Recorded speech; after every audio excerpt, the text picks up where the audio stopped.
aula que seria agora, dia 1º de junho. E, então, eu quero supor que é exatamente o tempo que eu vou precisar para eu dividir essa aula em duas partes. A primeira parte, talvez eu consiga falar as questões que eu quero falar a propósito do Jean-Jacques Rancière, esse livro aqui, que é interessante vocês que não têm comprarem. Gente, eu estou com um pigarro horrível. Parece até que eu estou com um negócio na minha garganta. Chama-se O Sujeito em Estado Limite, é um livro muito bom, também foi editado pela Companhia de Freud. Se alguém quiser, eu posso... Eu acho que eu tenho ainda dele aqui também. E, da próxima vez, eu vou trabalhar as questões referentes ao texto do Miller. Vamos ver até onde eu consigo ir hoje. Eu acho que a gente tem muita coisa para ver ainda sobre esse caso, né, que é tão importante dentro do arcabouço teórico do Freud, e porque ele, como eu já disse já das outras vezes, ele nos coloca para pensar muitas questões referentes à clínica psicanalítica. E tanto que vários psicanalistas se ocuparam ao longo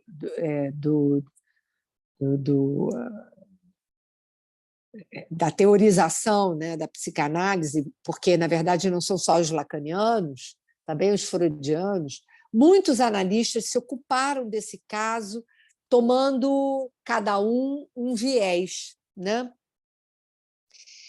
Mas eu escolhia trazer os elementos colocados por esses dois psicanalistas que nos são contemporâneos, porque justamente eles levantam questões a propósito da clínica psicanalítica hoje. Por isso eu acho que eles, assim, não querendo desfazer dos outros comentaristas, né? Mas eu acho que esses dois analistas, obviamente Lacan também, dentro do arcabouço teórico dele, mas esses dois analistas, dois pós-lacanianos, eles trazem questões bastante interessantes da nossa clínica atual, né? E eles apresentam, na verdade, alguns cortes, né, e descontinuidades que estão presentes na leitura desse caso clínico em especial, né?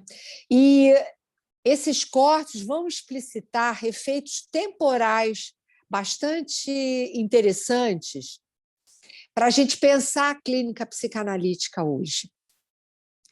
É claro que eu falei de cortes, né, de cortes temporais. É claro que o inconsciente ele é atemporal, né? A referência, na verdade, à questão do tempo, ela vai dizer respeito ao trabalho efetuado pelo consciente, né? Mas essa referência ao tempo servirá, pelo menos aqui,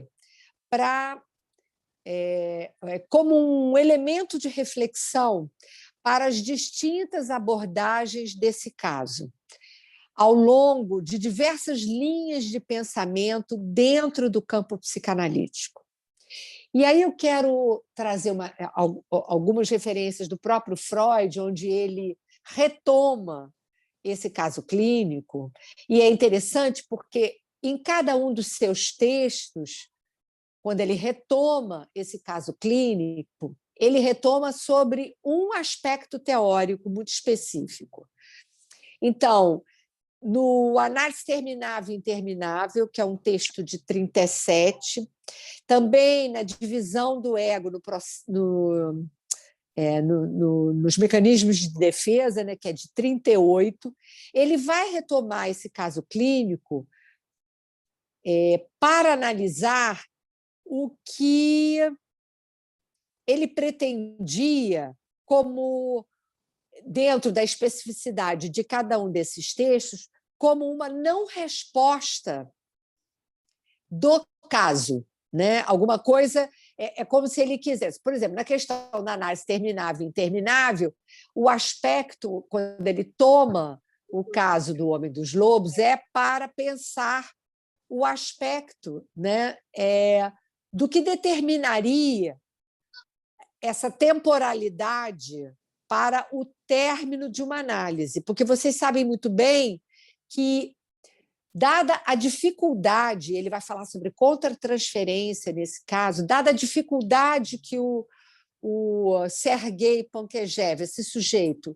trazia para a condução, né, o encaminhamento clínico na transferência, o Freud decide, como um recurso, né, colocar uma data para terminar, né, a escuta desse paciente. E isso vai, na verdade, implicar no desfecho na transferência em função dessa colocação antecipada de um término, né, que, evidentemente, não levava em conta o tempo de elaboração daquele sujeito, né, o tempo que ele necessitaria, eventualmente, para elaborar suas questões.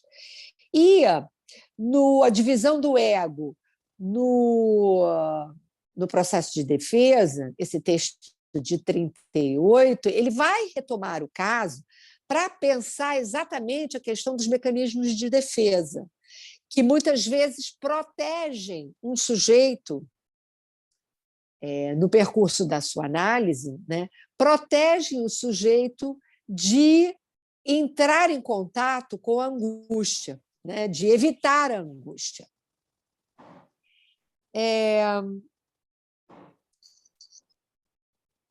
O Lacan, nas suas críticas a Freud na condução e elaboração teórica desse caso, não deixou de reconhecer as dificuldades produzidas pelo próprio Freud na medida em que ele insistiu com o seu paciente para que ele retomasse a cena primária até a exaustão, o que causou a gente pode dizer, um certo esvaziamento de sentido, porque ele privilegiou um determinado segmento daquilo que compareceu na transferência. Por quê? Porque ele quis focar o trabalho da transferência, ele quis focar na neurose infantil. Tanto é que ele nomeia, né, esse caso como um caso de neurose infantil. Então, e esse paciente chega ao Freud já adulto, né, adulto jovem, né? Então, o que ele vai exigir, né, na transferência desse paciente é que ele retome a questão da cena primária. Quem não leu o caso, a cena primária ela é lapidar, nesse caso, é a presença desse olhar da criança, e isso vai retornar depois no Sonho dos Lobos, né? Esse olhar da criança para a cena do coito dos pais. E um coito, que é o coito a tergos, né, que é essa posição onde o pai está ereto e a mãe de quatro, submetida, de certo modo, subjugada, como ele diz. E, no momento onde o sujeito provavelmente teria entre 6 meses, que eu acho pouco provável, mas 1 ano e 6 meses, né? Muito provavelmente, e que ele poderia enxergar essa cena sem ter a compreensão do que estava acontecendo ali. Né? Ele é, então, colocado, na verdade, como um objeto diante de uma cena. Né? Ali ele está completamente desprovido de uma condição de interpretar aquilo que ele estava vendo. Né?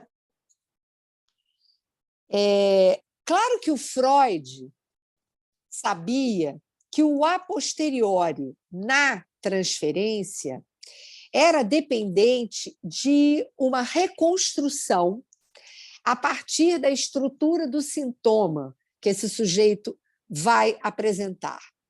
Mas a própria transferência teria ficado problematizada por essa antecipação ao paciente de uma data de finalização. Lacan vai dizer, no seminário 3, ele vai dizer que a alucinação do dedo cortado, que é uma determinada passagem, né, esse analisando do Freud, ele traz, né, essa lembrança de um dado momento da infância que Freud reconhece como essa alucinação do dedo cortado e que ele vai nomear como uma Verwerfung. Por isso, Lacan retoma no seminário 3 essa passagem do caso do Homem dos Lobos. Entretanto, Freud não desenvolve, quando ele faz essa referência a essa alucinação do dedo cortado, ele não desenvolve o que ele chama ali de Verwerfung, que Lacan vai nomear especificamente a questão da Verwerfung, esse mecanismo da Verwerfung, como sendo um mecanismo próprio das psicoses, e o que ele quer dizer é a foraclusão do nome do pai, que a gente sabe quando trabalha a questão da função paterna, e muito especificamente no seminário 3, se detém nas questões referentes à metáfora paterna e também no texto dos escritos, né, para um tratamento possível das psicoses,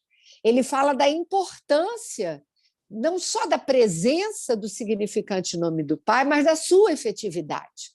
E é esse, no relato que Freud faz desse caso, a gente vai ver mais adiante, é esse o ponto problemático, porque não é que não tivesse havido, que o sujeito não tivesse recebido esse significante, é que ele, diante de uma certa fragilidade paterna, fragilidade desse pai, ele comparece, de certo modo, como a gente poderia dizer, eu ia dizer inoperante, mas eu não acho que seja esse o caso. Não é que haja uma inoperância completa do nome do pai, mas é como se ele estivesse, de alguma maneira, borrado. Né? Talvez essa seja uma boa imagem. Então, o Lacan ele retoma esse termo que Freud cita e associa a essa alucinação do dedo cortado, Verwerfung, para renomear de foraclusão, que vai evidenciar claramente uma leitura equivocada de Freud na medida em que apontava para o fato de que, se tinha havido ali uma incidência do nome do pai, né, esse significante não tinha podido recobrir inteiramente o campo pulsional, porque toda a questão, o nome do pai, ele vem justamente em suplência, né, ao desejo da mãe. Como o desejo da mãe é impossível de ser abordado pelo significante, ser nomeado, né? O que vem em suplência, vem no seu lugar, é o nome do pai. É o significante que vai possibilitar um diferencial para o sujeito e permitir a tomada da palavra num só depois, né? A partir de uma metaforização do que é essa significação do nome do pai, né? Esse X que comparece na metaforização do nome do pai.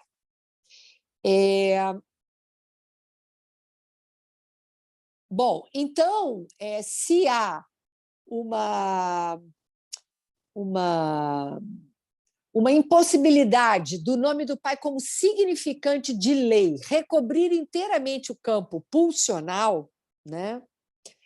O que acontece é um recobrimento precário, que é o que a gente poderia dizer que se passou na experiência desse sujeito, né?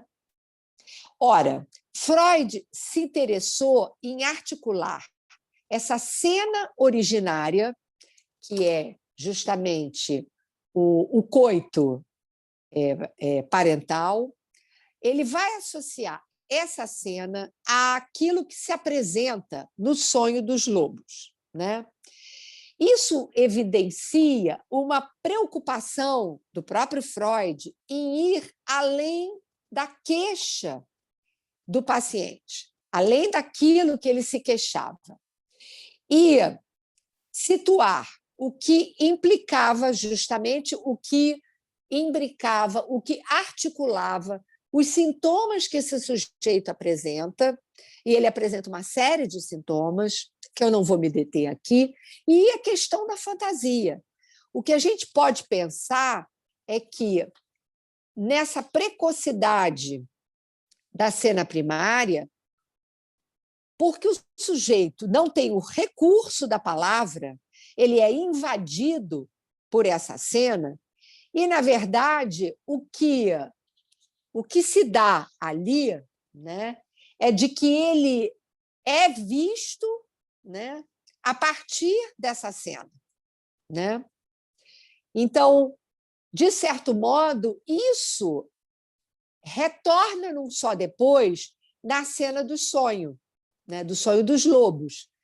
Porque, de novo, o sujeito, vocês sabem, o sonho, a janela se abre e o sujeito se vê diante de uma série de lobos que estão quietos na árvore, muito quietos, olhando para ele. Então, ele se vê sendo visto nessa cena, né? Que retoma justamente, é isso que é profundamente angustiante, porque retoma a cena primária. E vocês lembram que eu comentei aqui com vocês? Eu vou, de novo, acho que eu vou em algum momento aqui retomar isso, como que, num dado momento, ele é atormentado pela irmã, né, que é um pouquinho mais velha do que ele, com a visão de vários lobos, né? Histórias de lobos que lhe eram contadas pela Nânia, pela babá, e a visão de a irmã se utiliza de vários lobos que comem as crianças nas histórias, ela mostra, ela conta, ela numa posição bastante sádica em relação ao irmão, né?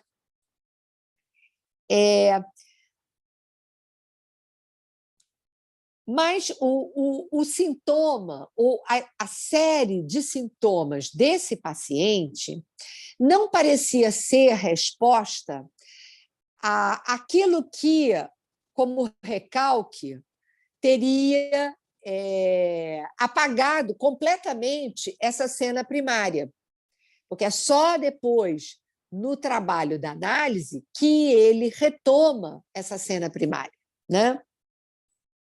O que vai comparecer é exatamente essa fragilidade do pai, uma extrema doçura, né? Que impossibilita, e vocês sabem que ele, pequenininho, ele era dado a uma série de ataques de raiva, né? E o pai, ao invés de cortar essas cenas, né, ele estava o tempo todo solicitando limites, solicitando lei. E o pai, o tempo todo, a resposta do pai é muito doce, muito. Quem introduz, né, as ameaças é primeiro a mãe e depois a babá, né? O relato dessa cena originária pode ser tomado como uma outra interpretação do sonho. E aí o Racial ele vai nos dizer o seguinte: ali, estou citando literalmente, ali onde o analista puxaria o fio de um real do simbólico, o que se apresenta é um real do imaginário, que não é menos insistente em fazer barreira ininterpretável, em não poder, por sua vez, ser interpretado, a não ser no só depois, por uma construção, pela questão daquilo que esse sujeito vai construir na experiência com Freud. Não mais uma interpretação do Édipo como continente a posteriori, continente psico e filogenético ao mesmo tempo de um real originalmente percebido como fora do sentido.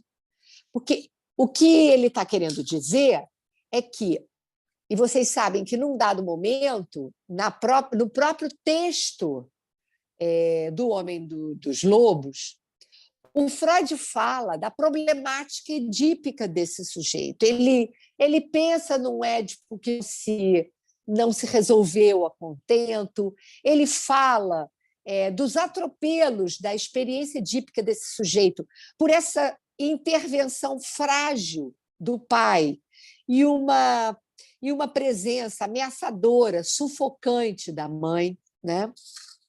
Que era quem fazia lei na casa. Então, isso retorna de várias formas ao longo da transferência desse sujeito com Freud. A cena primária, vivida antes do Édipo, porque essa cena, um ano e meio, é antes do Édipo propriamente dito, faz signo como um elemento desorganizador responsável pelo que Racial vai chamar razão do estado limite. Isso que ele chama de razão do estado limite é o que a gente pode entender razão porque, na verdade, é um desarrazoado, né? O estado limite é justamente a impossibilidade do sujeito usar os eventuais recursos simbólicos que ele tem para lidar com uma experiência real. O que acontece no caso do Homem dos Lobos é exatamente essa impossibilidade de simbolizar o real, né? Por quê? Porque esse sujeito fica fixado numa posição completamente imaginarizada. Por isso, o imaginário do real, como ele fala aqui, né? Então,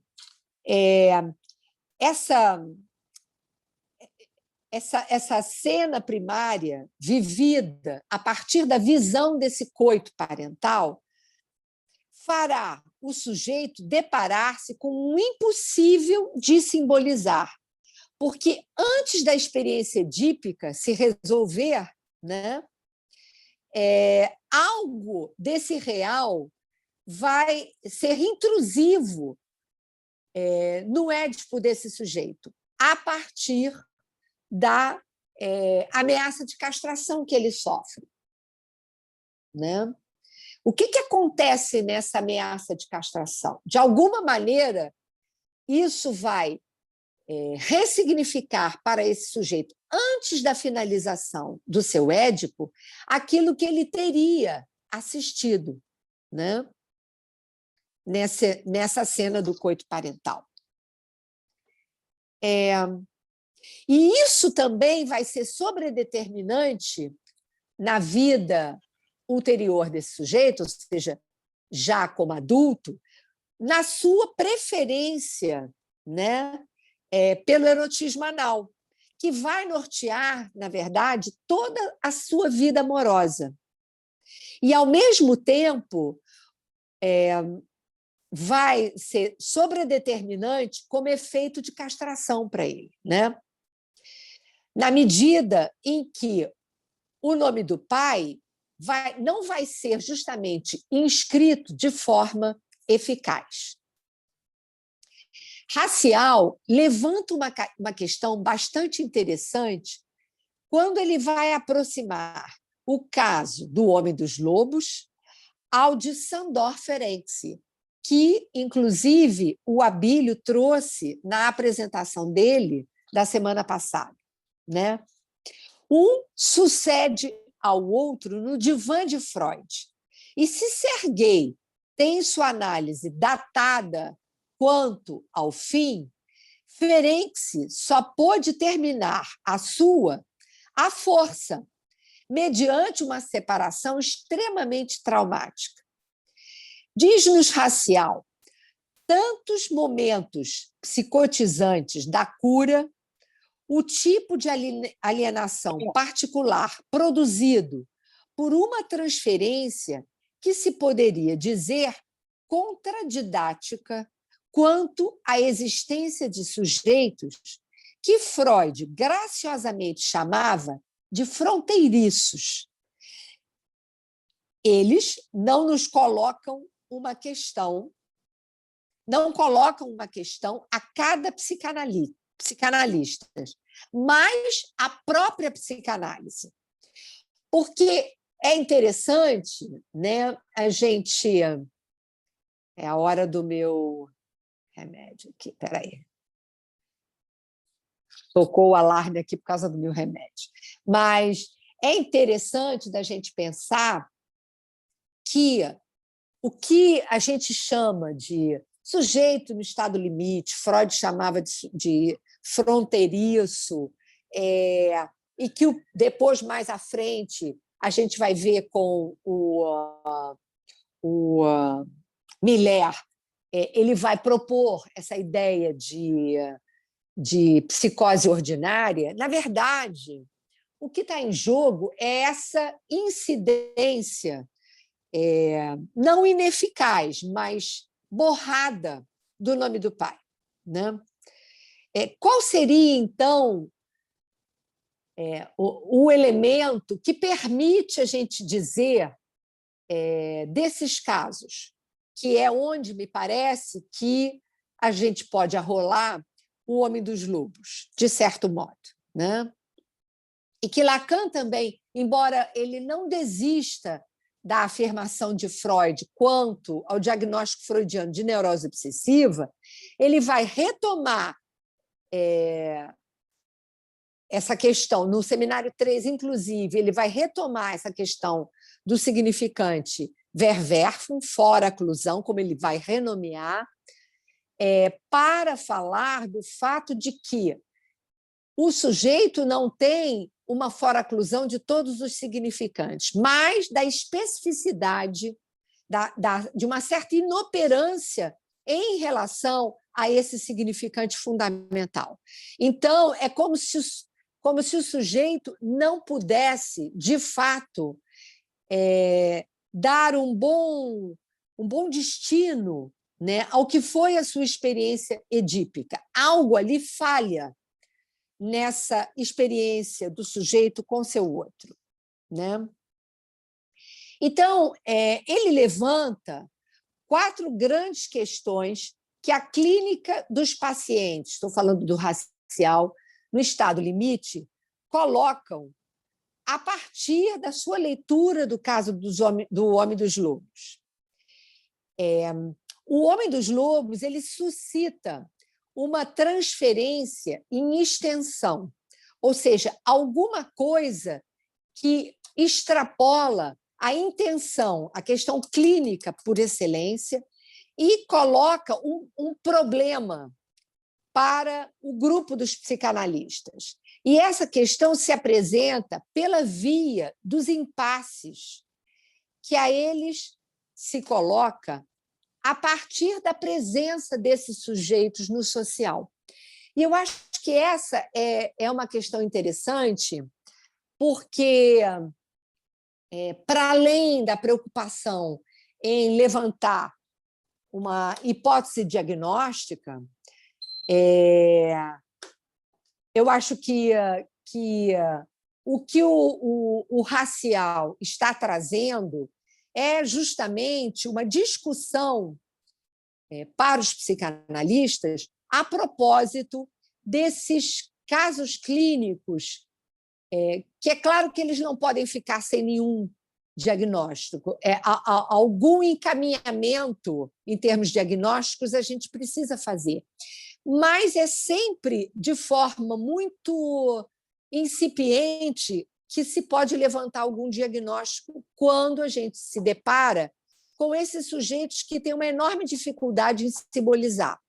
E uma pergunta que eu acho que seria interessante a gente colocar para a clínica contemporânea é se, de fato, a gente vê um comparecimento maior hoje na clínica desses casos onde a gente fica muito na dúvida sobre que diagnóstico dar. Se trata realmente de neuroses obsessivas muito graves, como eu já escutei muitas vezes, e eu mesma já levantei essa hipótese em algumas situações da clínica. Mas é muito interessante porque esses sujeitos, eles efetivamente, eles vão num trabalho de elaboração, mas parece que, num dado momento, a coisa não anda, estaciona, não avança, nem no trabalho de elaboração desses sujeitos, nem numa efetividade de interpretação para eles. É como se aquilo que é colocado como uma possibilidade, uma provocação, esses sujeitos simplesmente não escutam, né?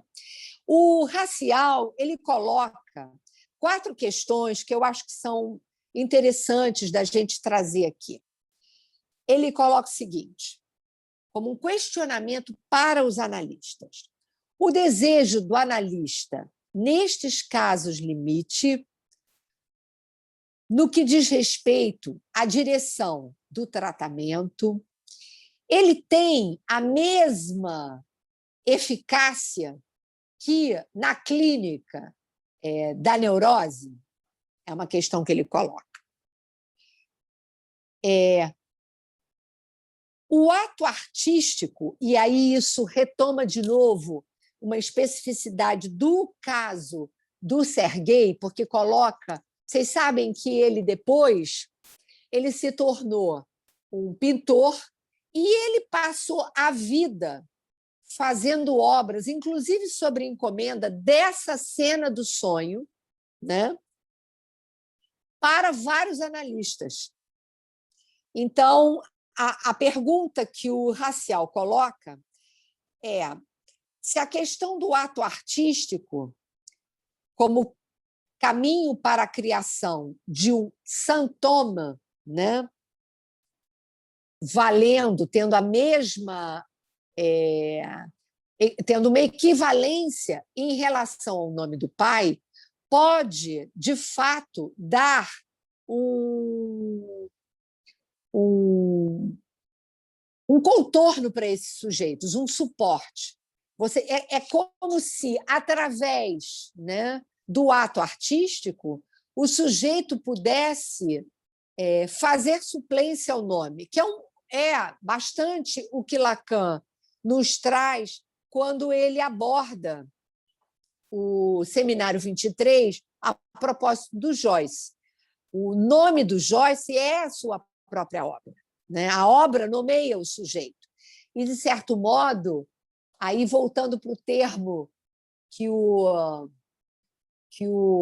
Abílio trouxe no evento anterior ao meu seminário, a palavra retificação.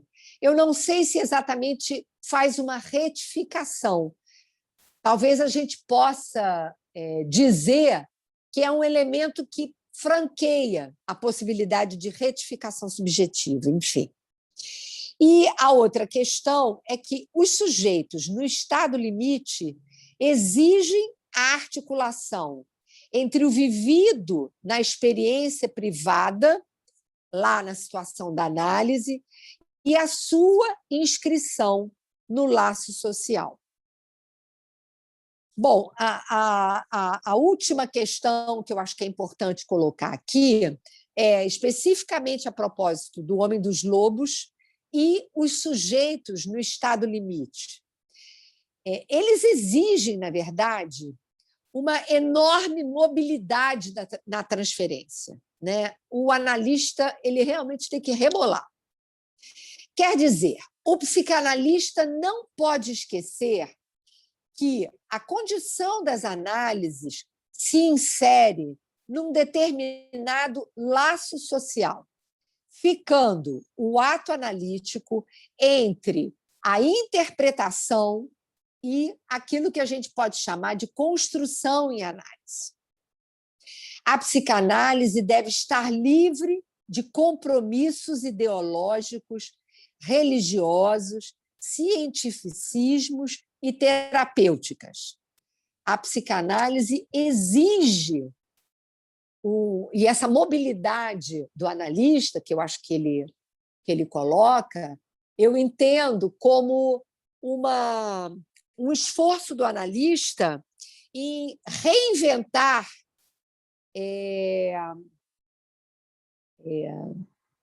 aquilo que se coloca como desejo do analista para ele. É preciso reinventar isso, sobretudo em relação a esses pacientes, porque eles exigem justamente um outro jogo de cintura do analista, né? E a própria experiência de escuta desses pacientes desloca o analista, talvez essa seja uma boa palavra, de uma posição mais confortável. Eles desafiam o tempo todo o analista, né? Eu teria bastante coisa a dizer, mas eu acho melhor. Eu não sei quanto tempo eu tenho pouco tempo, então eu vou deixar para as questões. A parte maior da aula que eu preparei, eu deixei para trabalhar a partir dos recortes que eu trouxe do texto do Miller, porque aí eu vou poder juntar as duas coisas. Não sei se o que eu trouxe hoje ficou talvez um pouco truncado, porque, na verdade, eu trouxe os recortes do racial e eu estou mais interessada em a gente discutir as questões atuais do que ele comenta a propósito do caso do Homem dos Lobos como um caso de estado limite. Enfim. Flávia Chiappetta e Sérgio Prestes querem falar. Ok. Pode. Claro. Então, Tereza, muito boas questões que você trouxe, gostei muito. Assim. E eu fiquei pensando, até na aula anterior que o Abílio colocou sobre a questão da reparação, você estava falando retificação, seria retificação ou restituição? Agora, a minha pergunta, independente disso, a minha questão é a seguinte, porque você colocou também... Restituição é melhor. Restituição, né? Mas, ao mesmo tempo, quando você pensa a questão da restituição, porque restituição você vai devolver alguma coisa que faltou. Mas eu acho que a ideia do ato artístico, como ele coloca aqui, seja escrita, como Joyce, seja outro qualquer, a ideia talvez esteja mais como dar um elemento simbólico que faltou. Então, talvez Sim. esteja mesmo mais próximo da retificação subjetiva. A gente vai ter que pensar isso. Eu não consigo afirmar peremptoriamente isso. Aham. Pois é, porque foi isso que me fez questão. Você tinha, inclusive, colocado que a reparação tem mais a ver com a questão do imaginário. É um dano imaginário. Dano isso, imaginário, e a restituição, que eu suponho, tem a ver com retificação. simbólico. A retificação. Que tem a ver com simbólico. Sim. Né? E aí, como restituição, eu fiquei com a palavra restituição, porque eu acho que tem a ver com a questão do simbólico e tem a ver com a questão da suplência. Aí eu fiquei pensando se a reparação não está para o delírio, né? Assim como a restituição estaria para a suplência. É uma questão. Como é que é a reparação para o delírio? O delírio como no sentido de uma intensificação. Porque o Lacan fala que teria na psicose uma intensificação imaginária, né? Sim. E aí eu fiquei pensando se a reparação não seria por essa via. Mas veja bem. Embora tenha no delírio. Não, eu ia dizer que no delírio, o próprio delírio é uma tentativa de suplência do simbólico que faltou. Sim, mas é uma tentativa de suplência imaginária, né? Sim, sem dúvida. E aí, por isso que eu pensei na questão da restituição como sendo da ordem, sim, da suplência pela via do simbólico. E aí, assim, porque você estava trazendo a questão do Homem dos Lobos, né? E que é a questão que ele ficava pintando. Sim. E eu fiquei pensando também que também tem a ver com a questão do nome, porque ele só conseguiu pintar e fazer por conta do nome do Homem dos Lobos, que foi um nome, de alguma forma, né? Nomeado por Freud, né? Sim. Por isso que eu pensei na questão do simbólico aí também, como uma restituição. Essa suplência. Foi isso.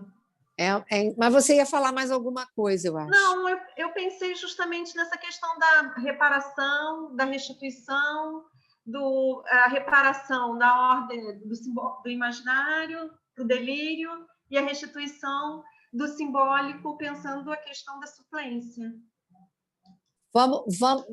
Eu acho a tua questão bem interessante. Vamos ver o que os colegas também estão perguntando. A Tereza Meloni, a Bílio estão colocando aqui. Sérgio, estou esperando você. Oi. Porque eu não vejo todo mundo nessa telinha. Tudo, querido. Olha só. Bom, gostei muito do que você trouxe acerca dos estados limites, né? Agora, bom, você sabe, eu estou trabalhando no Seminário 11, né? E o Lacan, ele tem uma passagem... E no Seminário 11, o Lacan está bastante crítico em relação ao Freud. Muito. E ele faz uma menção em relação ao caso do Homem dos Lobos, onde ele fala que foi o desejo de Freud, quase de um modo quase angustiado, porque ele ficava atrás dessa cena primeira, desse encontro primeiro.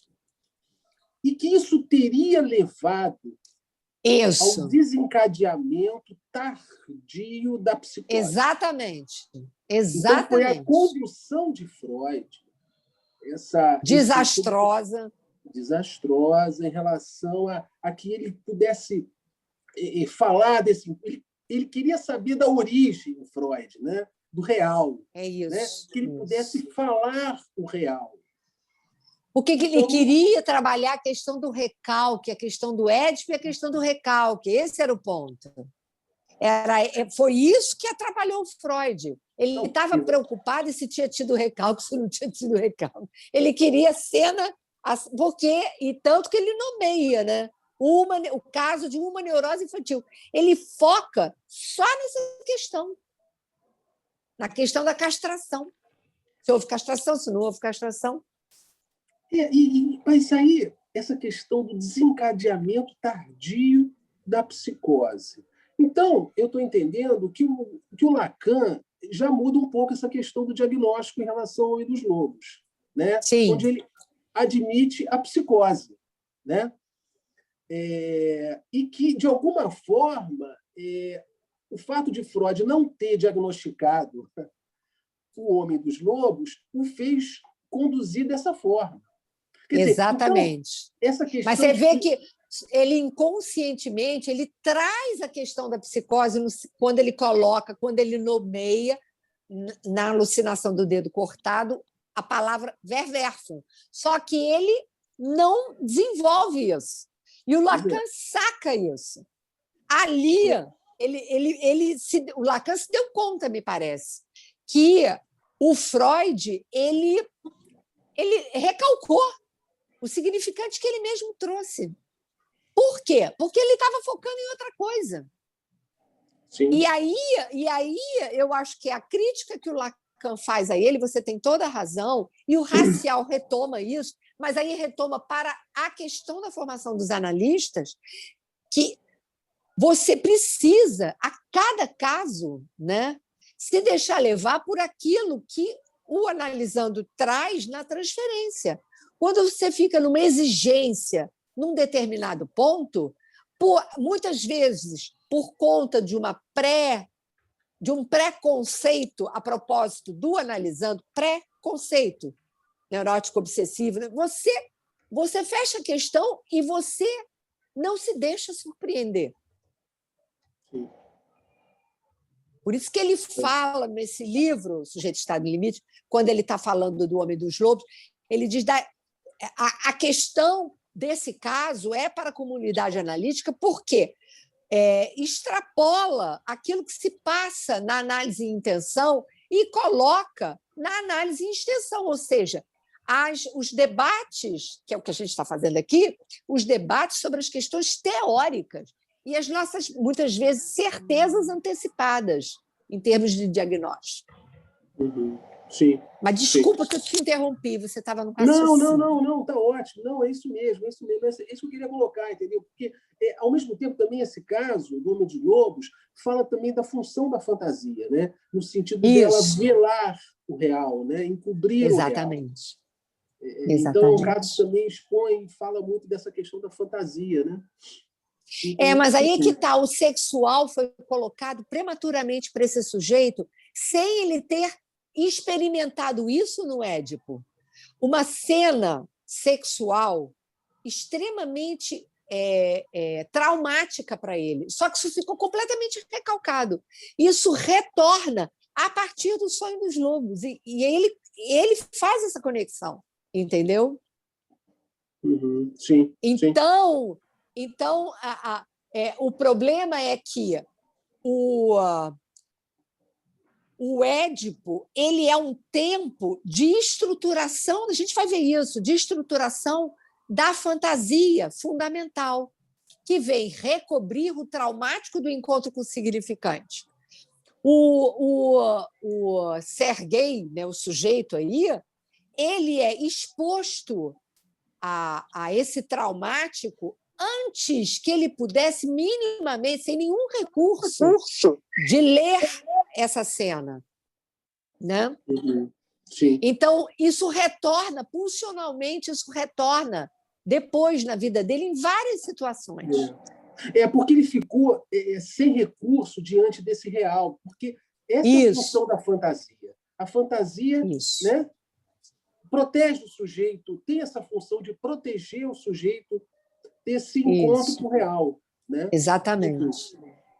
Mas como ele não tinha o recurso da fantasia, enfim, ele lançou mão de outro recurso, né? Ou da alucinação, ou do delírio, ou até mesmo da fobia, né? Que é outro Mas recurso. depois a gente eu quero porque eu não podia, eu queria, estava mais interessada em conversar. Eu não trouxe, né, do que eu preparei a propósito especificamente sobre esse momento da alucinação do dedo cortado, porque na verdade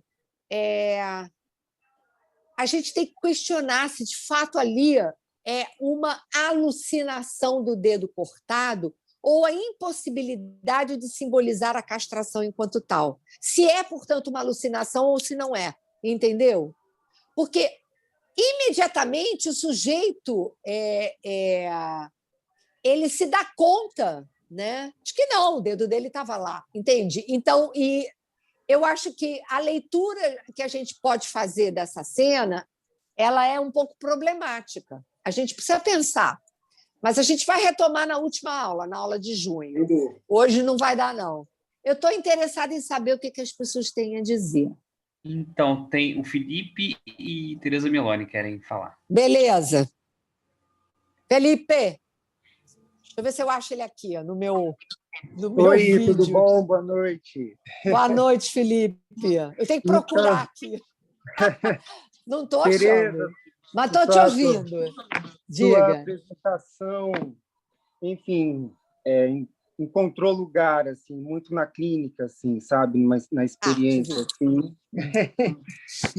Tanto pessoal, como também no trabalho no CAPS, assim. Porque a gente está no espaço ali, em contato com a psicose, numa posição em que ela se dá de uma maneira muito, muito livre, muito fluida, né? Então, exige do nosso posicionamento constante ali praticamente uma atuação.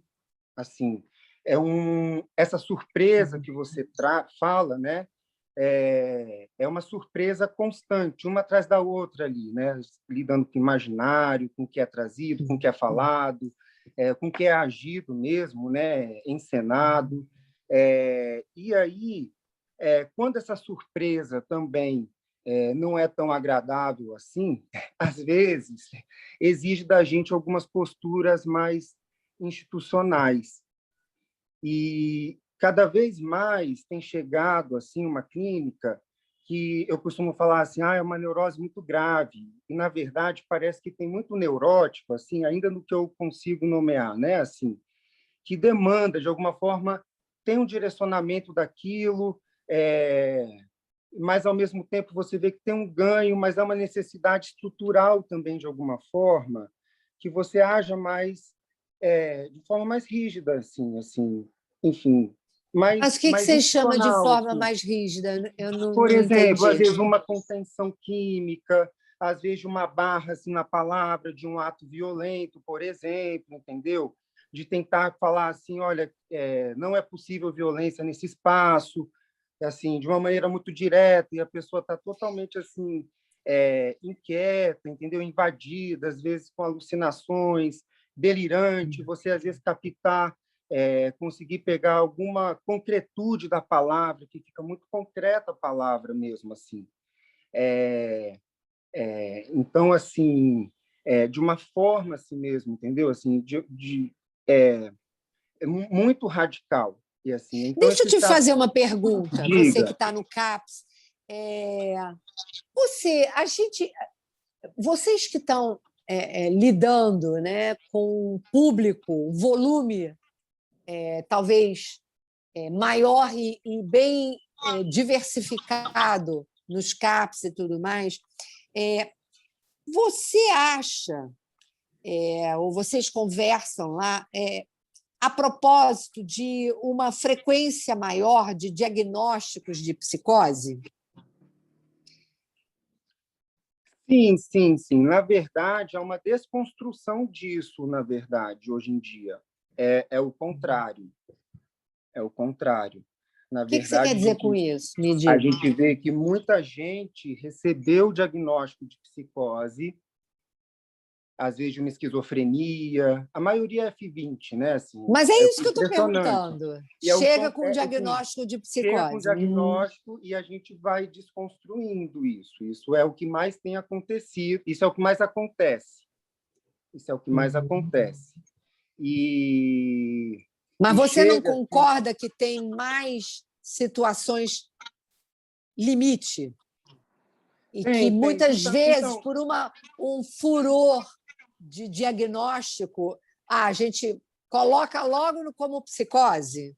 Isso. Mas, ao mesmo tempo, é um estado limítrofe, assim, clínico mesmo que você traz, que em alguns momentos, de fato, a precariedade mesmo de simbolizar alguns traumas, alguns eventos da vida da pessoa, vividos, né?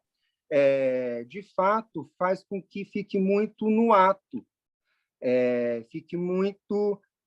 e hoje há uma plastia, assim, né? Até muito da histeria mesmo, assim, nesse sentido. Porque quando Freud fala de conversão, né, que é uma radicalidade de um ato também, né, de uma incapacidade de simbolizar, na época a neurologia estava em voga. Então, uma certa plastia dos sintomas que estavam ali também sendo estudados, descobertos. Hoje, a psiquiatria ganhou uma certa glamourização. Então, assim, há muita conversão em fenômenos psicóticos, e isso, no estado limítrofe, deixa a gente assim perdido.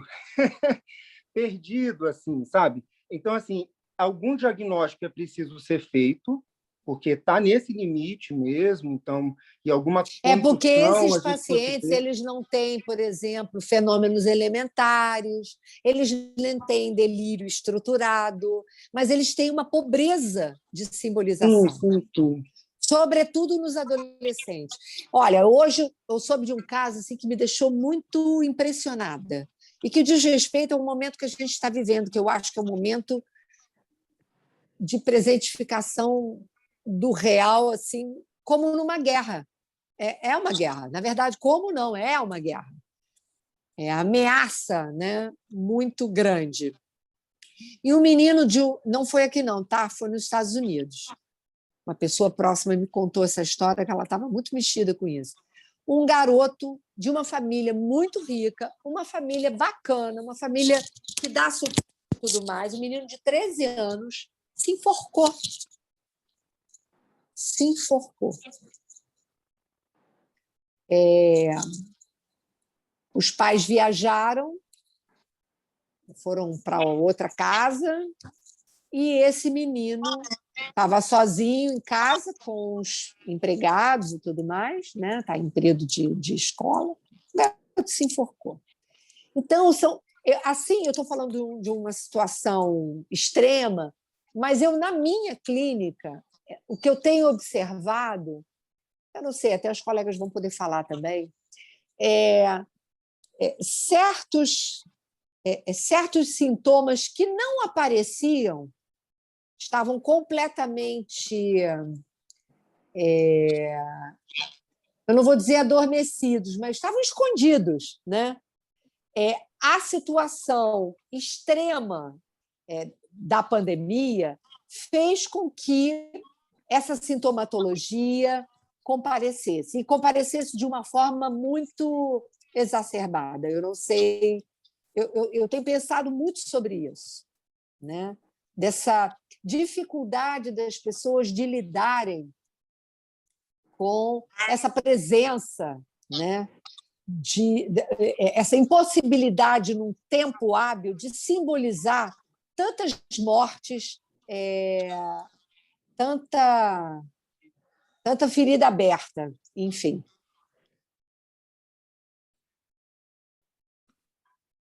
Tem muita coisa voltando aí. É só um dado rápido, assim, que ontem eu estava no Vidigal e Clínica da Família, ontem estava um caos lá e um dos gestores, só um dado rápido, assim, ele falou que normalmente por mês, um dos encaminhamentos ou exames solicitados mais frequentes na clínica lá do Vidigal deles é para eletrocardiograma, antes da pandemia. Em torno de 200 por mês. Ele diz que só no último mês tiveram 400 encaminhamentos e pedidos de atendimento em saúde mental. Enfim, é assustador, assim, as pessoas estão... É muito luta, é muita perda. Até esse diagnóstico que eu tenho escutado muito dos médicos, a tal da síndrome de burnout, eu entendo o que eles estão chamando de síndrome de burnout como um extremo de angústia. E que pode ser um extremo de angústia tendo como consequência um desencadeamento psicótico ou uma situação, uma crise histérica, como você falou. Eu acho que é isso. Os sintomas não são novos, é simplesmente os sintomas estão comparecendo de uma maneira muito forte. Enfim. Concordo. Vamos lá, Tereza Meloni quer perguntar. Diga, Tereza. Oi. Então, eu estou falando até a partir de um caso clínico que se assemelha muito, né, com essa elaboração que você fez que você vem fazendo do Homem dos Lobos. Mas eu fiquei pensando o seguinte, nessa condição de que o Édipo, de alguma maneira, daria conta de recursos simbólicos para a cena traumática, assim, nomeada, né? Porque essa cena, enfim, as cenas traumáticas, no sentido das cenas primitivas, e essa cena especificamente do Homem dos Lobos, me remete à própria origem do sujeito, né? Porque o coito dos pais, essa observação do coito dos pais, na verdade, o sujeito é levado a se deparar com o seu próprio engendramento, porque foi de uma cena, né, do coito que esse sujeito emergiu. Então, Sim. Eu fico pensando se há possibilidade de recurso simbólico que dê conta disso, né? Eu fico imaginando um certo limite de recurso simbólico, e estou falando isso muito a partir da condução desse caso, né? De recursos simbólicos para dar conta disso. Se alguma coisa dessa cena resta a ser simbolizado e, portanto, com um efeito de fervéfo, sim. Tereza, porque, veja bem, existe um termo que é o próprio Freud que forja, né? Que ele vai chamar de... tudo que tem o prefixo ur quer dizer origem. Urverdrango, urververfum, urvernaino, todo ur é origem. E ele vai usar o termo urververfum para falar desse recalque originário, né? O recalque originário diz respeito exatamente à situação do desejo. A gente chama de desejo da mãe, lá na fórmula da metáfora paterna, mas, na verdade, é o desejo do outro. O sujeito não tem acesso a isso. O sujeito não tem acesso ao seu próprio engendramento. Mas isso que é bem interessante que você está trazendo, Tereza, porque, na verdade, o assistir, né? E é interessante porque esse assistir a uma cena onde você não tem recurso simbólico aí, especificamente aí, é diferente do imaginar esta cena. São duas posições, me parecem, bem distintas, né? Porque toda e qualquer criança ela pode imaginar a cena do seu engendramento. Isso é diferente de você não ter uma inscrição simbólica para aquilo que você viu, né? Sem nenhum recobrimento imaginário. Porque justamente o que o Édipo permite ao sujeito é um tempo de elaboração, né? É um tempo na verdade, é uma reconstrução da fantasia originária. A fantasia originária é a fantasia que é recalcada originariamente porque ela é impossível de ser acessada. A fantasia, a gente pode chamar de fantasia edípica, a fantasia que comparece a partir da experiência edípica, ela é, de certo modo, dependente da incidência do supereu. Ora, o supereu, né, o supereu enquanto supereu estrutural, ele vai, ao final do Édipo, ser o herdeiro do que vai se chamar complexo de Édipo. E é uma resposta ao impossível. Ou melhor, a resposta possível ao impossível de dizer é a fantasia. é uma idealização do lugar que você tem na fantasia do outro. É aquilo que você supõe que você estabelece como compromisso na sua relação com o outro. E a presença disso é o próprio sintoma. O sintoma neurótico é a resposta do sujeito ao impossível. Isso Não sei se isso tudo que você está falando, perfeito, mas isso tudo parte do princípio que houve um recalque sobre essa cena, digamos assim, traumática no sentido do né? No sentido do originário. Sim. Então, toda essa possibilidade de fantasia, toda essa possibilidade de sintoma.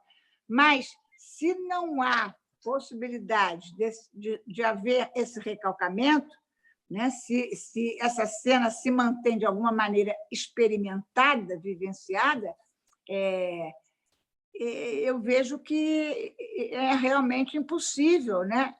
Uma condução de uma análise conseguir uma elaboração sintomática disso, né? Isso permanece como algo... Daí as dúvidas, entendeu? Que esse caso nos levanta. Exatamente. Mas aí eu tenho uma questão que eu vou colocar aqui para todos vocês, colegas. O que seria... Eu fico muito intrigada com isso. O que seria, porque eu escuto isso toda hora, essa maior incidência dos casos limites hoje na nossa... O que é isso? O que isso quer dizer?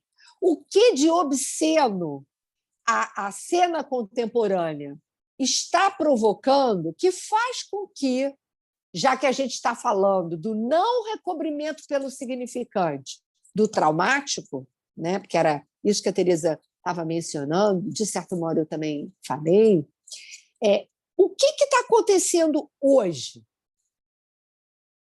que pode ser tão obsceno quanto isso que a gente encontra de forma muito didática no caso do Homem dos Lobos?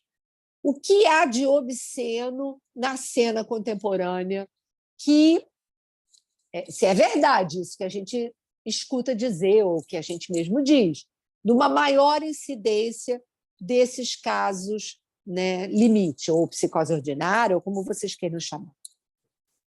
O quê? Qual é a hipótese de vocês?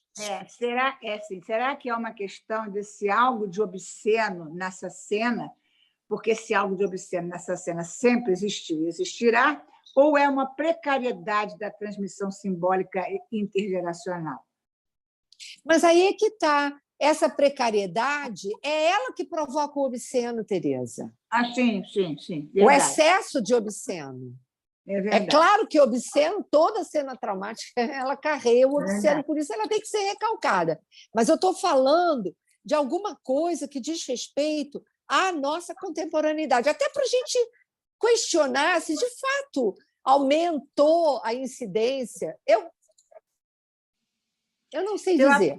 Eu tenho muitas dúvidas. Eu hoje estava lendo a propósito de pesquisas em relação aos suicídios de jovens, e todas elas indicam um defrontamento com uma situação, isso na contemporaneidade, desculpe, suicídio de jovens na contemporaneidade, um aumento.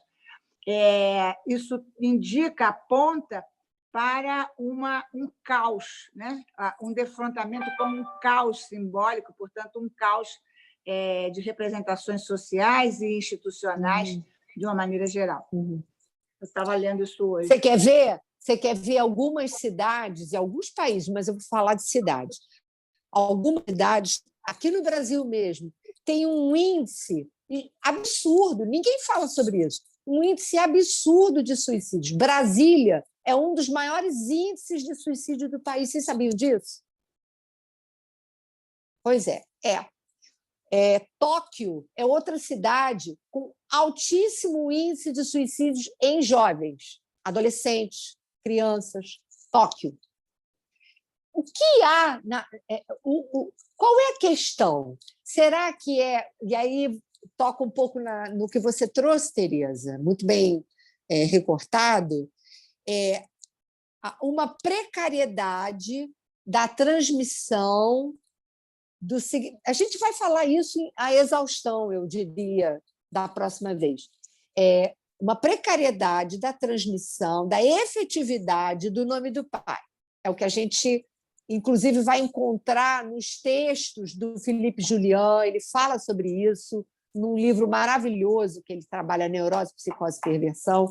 Ele fala disso naquele... como é que abandonarás teu pai e tua mãe? Ele também fala dessa... Oi. Ai, desculpa, é que Quem eu está queria. falando? Nadir. Pode falar, Nadir. Eu pensei em arriscar um palpite aí, mas não sei, pode ser que não tenha nada a ver. Mas Diga. é que não sei, hoje em dia tem um excesso muito grande vamos dizer assim, de liberdade, né? Os pais parece que eles fazem... Um excesso muito grande ou abandono? Não sei que nome dá direito. Assim, eu digo assim, os pais eles estão mais preocupados em fazerem um papel de pais muito cools, assim, né? Aqueles pais muito legais, que eles ficam muito constrangidos até na hora de chamar a atenção do filho para uma certa questão, porque se eu falar dessa maneira, ele vai achar que eu não sou um pai legal, não sou um pai descolado, ou sei lá, alguma coisa assim. A moda de ser, eu não sou pai do meu filho, sou amigo. Tipo Agora isso. A moda é ser amigo do filho. Isso, a Bia e Sérgio, eu quero ouvir vocês também, depois dela. Aí cria uma cumplicidade. Então, assim, está tudo muito mais escancarado, muito na sociedade de uma forma geral, e os pais com essa dificuldade de colocar determinado limite e de reconhecer que algumas coisas não são negociáveis.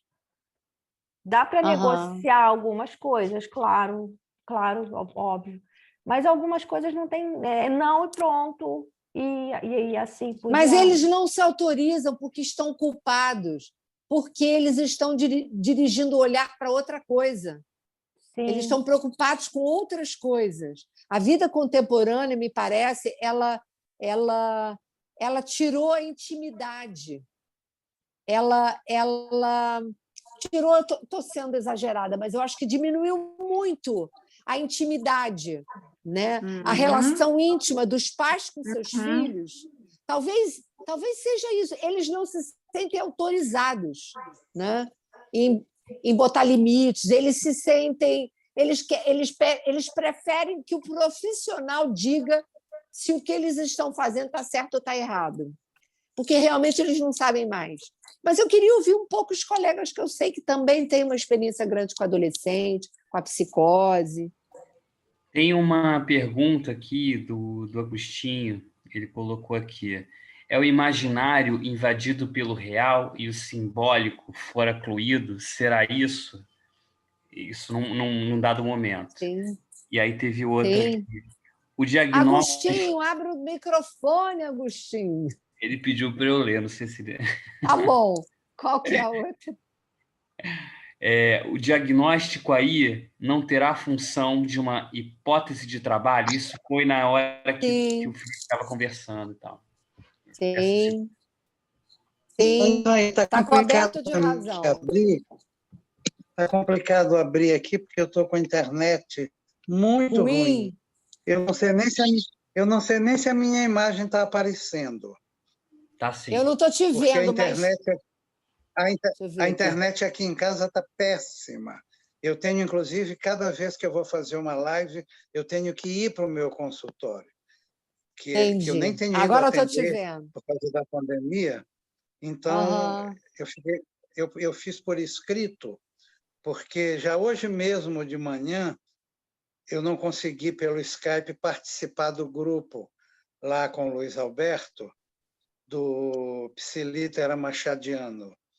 Eu não consegui participar de jeito algum, porque não entrava, então eu estou com a internet muito ruim aqui, por isso que eu resolvi fazer por escrito, pelo chat. Mas eu acho que mas as suas duas questões estão perfeitas. Pode dizer alguma coisa sobre. Eu concordo com você. Concordo com você. Acho até que seria legal de você poder desenvolver um pouco o que você levantou. Eu acho que sobre a questão do diagnóstico, seria interessante, seria talvez mais fecundo, pensar essa questão nessa perspectiva como uma hipótese de trabalho. Uhum. A partir de onde você pode fazer uma direção, não é, do tratamento, a direção naquele sentido que o Lacan dá. Porque quando você levanta a hipótese de trabalho, se eu estou entendendo você bem,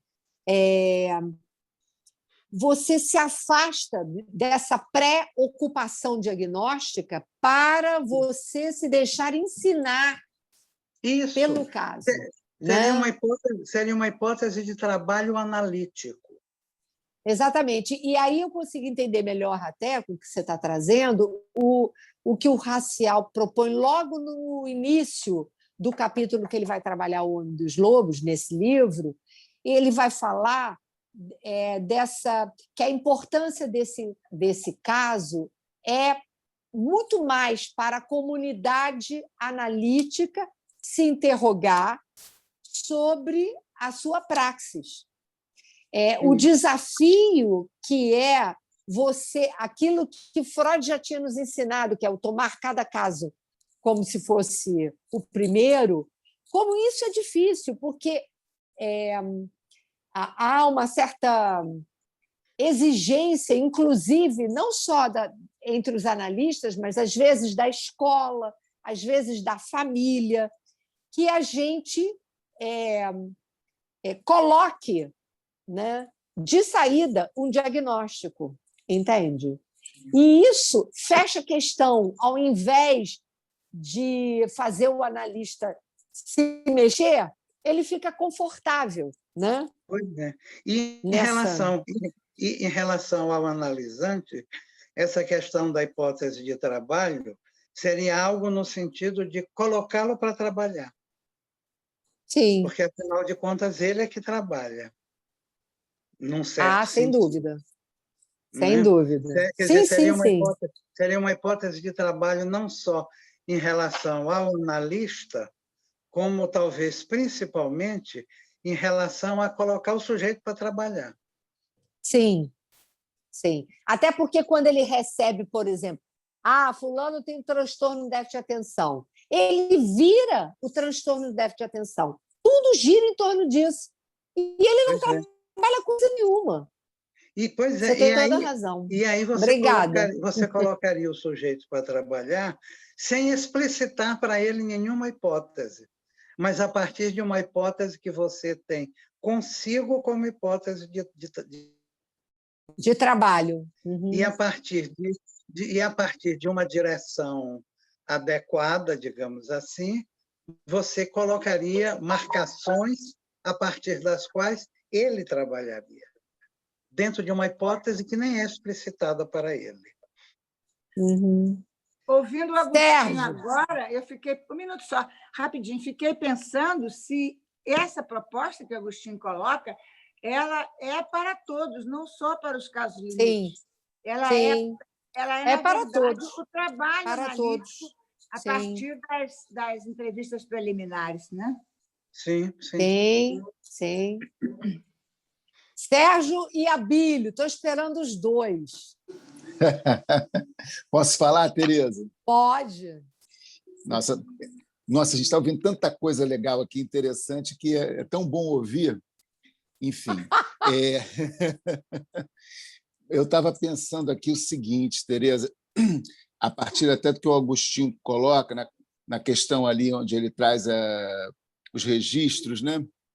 Pensando se a gente não vive um certo curto-circuito, né, na articulação dos três registros, né? Não sei se a gente sabe hoje situar em que registro a gente se localiza, né? Não sei se a gente sabe.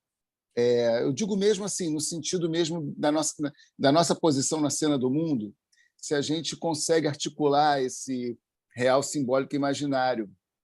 A impressão que eu tenho é que o sujeito hoje ele está assim, muito imediatamente sem nenhum anteparo. é como se a gente não tivesse hoje essa possibilidade de constituir a nossa ficção, a nossa posição no mundo a partir da questão da fantasia, né? No seguinte sentido, né? Uma cena sobre a outra cena, o sujeito comparecendo no intervalo entre dois significantes. Parece que isso está um tanto quanto abolido, né? O sujeito é um pouco apanhado de supetão, né? Ele é um sujeito que hoje ele não tem um anteparo para poder responder ao que ele se vê convocado nessa cena que a gente vive, né? Às vezes parece que, por exemplo, a gente chama de reality show, né? O que não é um reality show, né? É verdade. Enfim, o sujeito se confunde, por exemplo, com o eu.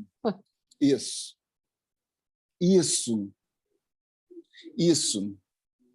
Perfeito. Eu acho que porque você tem uma inflação do imaginário que dificulta a possibilidade de simbolizar o real. Uma outra coisa que eu acho importante, que eu tinha guardado mais lá de trás, é essa relação do sujeito hoje com a demanda, né? Assim, de algum modo, né, o neurótico ele se fisgava. Aquilo que se a gente diz que o desejo do homem é o desejo do outro, né? Quer dizer, o desejo é o desejo do outro, né? De algum modo, esse sujeito ele podia se implicar, ele podia se localizar a partir da demanda do outro, né? Sim. E hoje parece assim que esse sujeito, o sujeito estado limite, ou se a gente quiser, né, o da psicose ordinária, esse sujeito que ele não delira, mas ele também não deseja, ele também não se coloca, né? Aquele filme que eu citei. O homem que não estava lá, que eu não sei. O homem, exatamente. Então parece que de repente vem um vulcão na criatura. Porque mesmo o obsessivo que quer se livrar da demanda do outro, ele de algum modo se implica, ele sintomatiza, né? Sim. Ele de alguma maneira ele se constitui, ele se suporta na demanda do outro, né?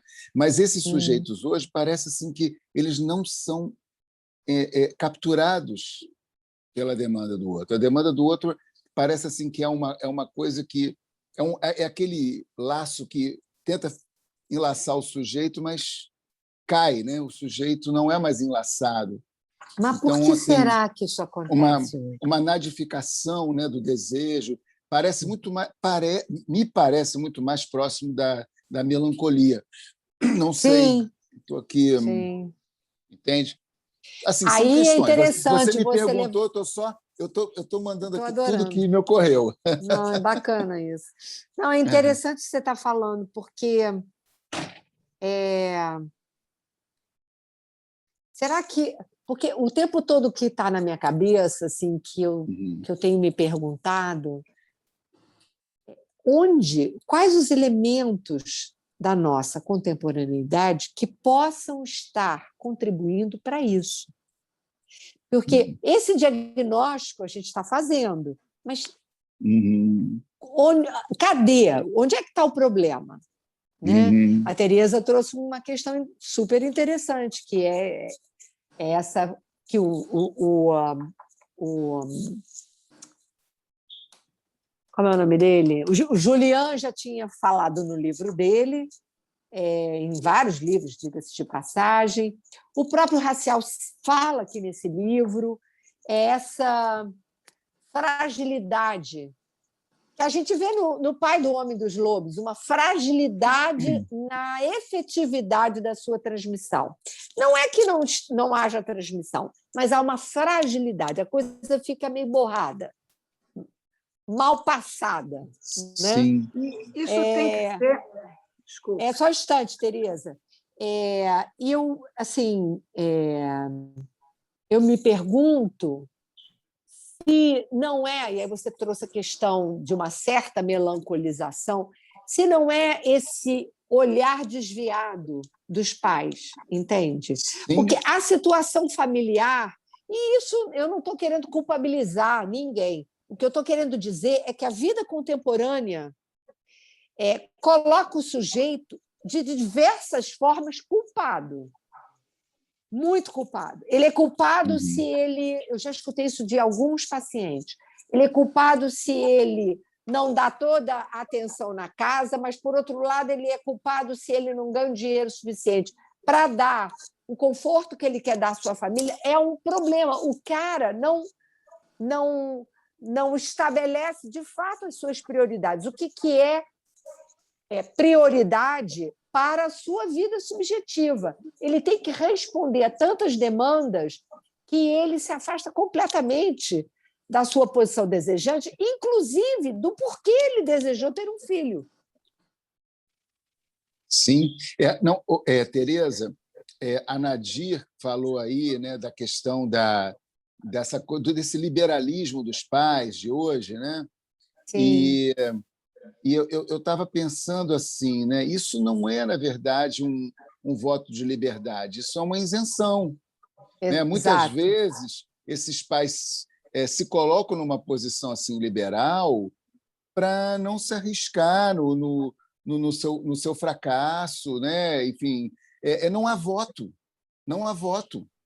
Mas entendeu? É porque também os pais foram destituídos, né, da sua capacidade de poder colocar leis junto aos filhos. Muitas vezes há todo um discurso do politicamente correto, e você sabe disso, porque isso nos Estados Unidos isso é muito evidente. Você não pode encostar o dedo num filho.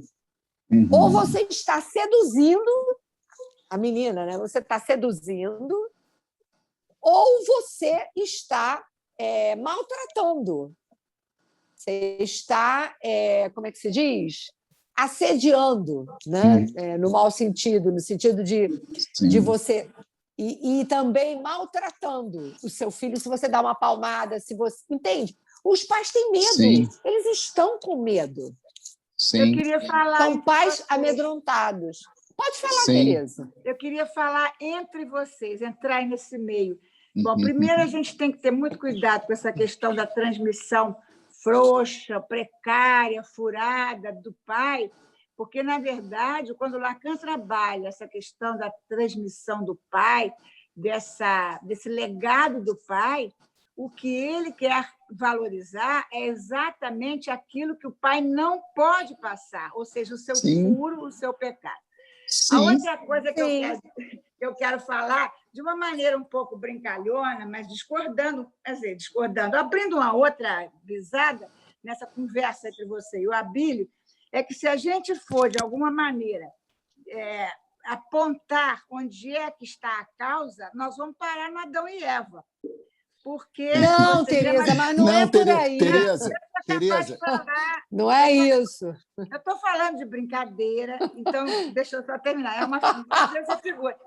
Porque, afinal de contas, se a gente for pensar historicamente, eu não sei precisar, mas no século XVIII, provavelmente, os pais, inclusive o pai, inclusive a mãe, não se ocupavam dos seus filhos, a não ser a partir de 7, 8 anos de idade. O pai não era presente em casa, a não ser através do sustento e do nome de família. Então, uma mãe quem se ocupava das crianças eram as amas. A mãe não se ocupava da criança, ficava bordando. E o Só pai, que hoje quem se ocupa das crianças é a televisão e o celular. Pois é. Tereza Meloni. Mostrar que esse afastamento do pai e também da mãe não é só da contemporaneidade. Obrigada. Sim, Tereza Meloni, olha só. A função paterna, ela fracassa, ela precisa fracassar. Exatamente. Mas ela precisa se inscrever de algum modo nesse sujeito. Exatamente. Né? Então, assim, é disso que eu estou falando. Não é que ela não fracasse, né? Ela precisa se inscrever. A transmissão é transmissão de falta, mas é preciso que se reconheça alguma falta. Sim. E os pais hoje estão preocupados em não falhar. E se você fica preocupado em não verdade. falhar, você vai falhar. Vai falhar de uma maneira maior, não é o caso. Não dá para mensurar. Mas eu diria mais grave, né, talvez. A falta só pode se recortar na presença, né? Real, simbólica e imaginária. Claro. Por exemplo, quando Teresa Meloni se refere a esse pai, que ele era ausente no sentido assim, de uma presença mais próxima, né, de uma palavra mais próxima, mas ele tinha, né, uma autoridade, né, instituída assim, por um ancoramento imaginário, né, essa coisa da autoridade do pai, que fazia, a gente pode dizer assim, fazia uma certa suplência à própria ausência dele realmente ali, né, mais próxima do filho, né? Mas hoje a gente vive uma coisa muito louca também, né? Porque essa indiferenciação, né? Quer dizer, aquela autoridade imaginária do pai, aquela coisa da severidade e tal, era ruim, mas hoje a gente vive uma outra coisa, né? Os pais querem ser amigos dos filhos, né? Amigos. E no outro dia eu escutei de um adolescente um negócio genial. Eu falei, puxa, por que o meu pai quer ser meu amigo? Ele vem querer se meter na minha conversa com os meus amigos. Eu queria que meu pai fosse meu pai, só isso. Ele está dizendo muito com isso. Sim, essa indiferenciação também é muito louca, né? Porque, é angustiante. Né? Porque assim, ali onde a diferença não comparece, o que você tem é justamente a indiferenciação, é a loucura, é a invasão a invasão de um no outro, né? Enfim, eu quero ouvir o Serginho demais. Antes da gente terminar aqui, que o Alexandre está chamando a atenção, que a gente já passou do 34 tempo. minutos. Eu quero ouvir o Sérgio. Eu acho que ele não está mais embora. Foi. Poxa vida, abandonou então eu também vou. Tchau. Tchau, gente. Tchau. Teresa, parabéns, muito bom. Obrigada, beijo, tchau. Boa noite para todos. Boa noite. Boa noite, pessoal. Obrigada. Boa noite. Teresa, muito bom.